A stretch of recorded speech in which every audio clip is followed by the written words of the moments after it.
හරි මෙහෙමයි. ඔයාලට ඔන්න අපි අරන් ආවා පොඩි ජ්‍යාමිතිය ගානක් මරු ගානක් තියෙන්නේ. නිකන් හදලා බලමු ජ්‍යාමිතිය. මොකද ජ්‍යාමිතිය කියලා කියන්නේ හදන්න පුළුවන් වෙන ගණන් જાතියක්. ඒතර හදලම තමයි ප්‍රැක්ටිස් කරන්න ඕන. කොහොමද ගාන හදන්නේ කියලා නියමයක් කියලා මෙහෙම මේක මේ විදිහේ හදන්නේ කියලා තීරණය කරන්න පුළුවන් ක්‍රමවේදයක් නෑ. එතකොට කරන්න ඕන දේ හදලම ප්‍රැක්ටිස් වෙන එක. ඒ හින්දා ඔයාලට ඔන්න ගෙනාවා ටිකක් හිතන්න තියෙන ජ්‍යාමිතිය ගානක්. හදමු. මේකේ දීලා තියෙන දත්ත තමා මෙන්න මෙයා OA BC කියලා කියන්නේ මෙයා සමාන්තර ආශ්‍රයක්. සමාන්තර ආශ්‍රයෙන් මෙන්න මේ කෝණේ අගේ දීලා තියෙන ඔයාට අංශක 50යි කියලා. ඒ වගේම මේක සරල රේඛාවක්. O කියලා කියන්නේ මේ වෘත්තයේ කේන්ද්‍රය ඊට අමතරව ඔයගෙන් අහන ප්‍රශ්නේ තමයි OAD. මෙන්න මෙතන කෝණේ කීයද කියලා අහන්නේ. ඒතර මම ඔයා ගාන හදාගෙන යන වැඩේදී මට පේනවා මෙන්න මෙහෙම කතාවක්.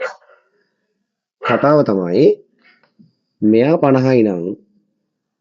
50යි නම් මෙයා සමාන්තර ආශ්‍රයක්නේ. සමාන්තර ආශ්‍රය සම්මුඛ පාද සමානයි. ඒතර මට මෙන්න මෙතෙන්ට දාගන්න පුළුවන් අංශක 50යි කියලා. සමාන්තර ආශ්‍රය සම්මුඛ කෝණ සමාන නිසා සම්මුඛ පාද සමානයි සම්මුඛ කෝණ සමාන නිසා මෙතන 50 නිසා මම මෙතෙන්ට දාගන්නවා 50යි කියලා. ඊට අමතරව ඊළඟට මට හොයාගන්න පුළුවන් දේ තමයි මේ ගන්න පේන දේ. ඔයාලා දන්න ඇති ප්‍රමේයක් තියෙනවා මෙන්න මෙහෙම. වෘත්තයක යම්කිසි වෘත්ත කොටසක් පාවිච්චි කරලා කේන්ද්‍රය ආපාදනය කරන කෝණය සමාන වෙනවා.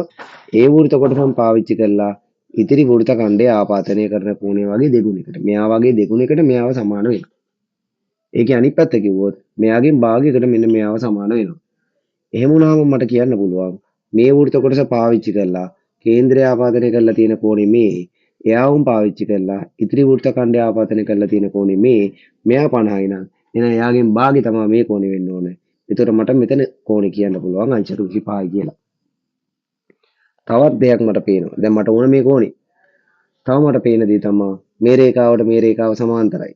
සමාන්තර වුණාම මෙන්න මෙතන හැදෙන Z හැඩේ කෝණයක්. ඒතර මේ දෙන්න ඒකාන්තර කෝණ වෙනවා. ඔන්න දැන් මට එහෙනම් OAD කෝණයගේ ගන්න පුළුවන් අංශක 25යි. එතනට එන හේතුව ඒකාන්තර කෝණ. අනිත් ඒවත් ලියන්න ඕනේ. ලියන්න ඕනේ නැත්තේ නෑ. කොහොමද මේ 25 ගත්තේ? මම ADB කෝණේ ගත්ත විදිය කිව්වොත් එහෙම 50 බෙදීම 2. හේතුව වෘත්තයක කේන්ද්‍රය ආපාදනය කරපු කෝණේ ඉතිරි වෘත්ත ඛණ්ඩය ආපාදනය කරපු කෝණෙමින් දෙගුණයක්.